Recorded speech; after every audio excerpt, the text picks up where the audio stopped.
అదొక complaint. Next ఇంకొకటి పెట్టారు.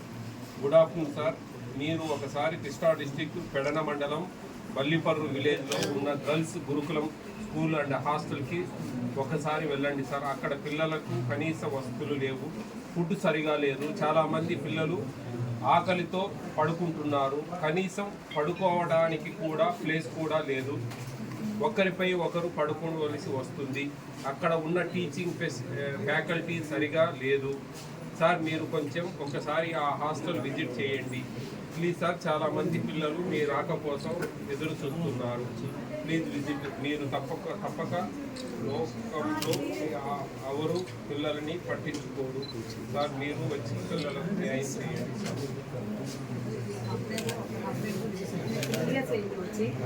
ఒక 6th క్లాస్ గవర్నమెంట్ యూనిట్గా ఉంటుంది. నేను ఎడిషనల్ క్లాస్ రూమ్స్ కావాలని అలా అది తప్ప దానిలో నిజమైన పిల్లలు స్నానాలకు ఇబ్బంది పడుతున్నారా? ఏం లేదు సార్. మామూలుగా 3ంటికి ఏమన్నా లేపుతా ఉన్నారా? 3ంటికి కాదు సార్. ఎప్పుడు మామూలుగా 5:30కి రెడీ చేయడానికి అంతే తప్ప అన్ని గుర్తుల భాషలలో. అమ్మా నేను పిల్లలతో మాట్లాడతాను పర్సనల్గా.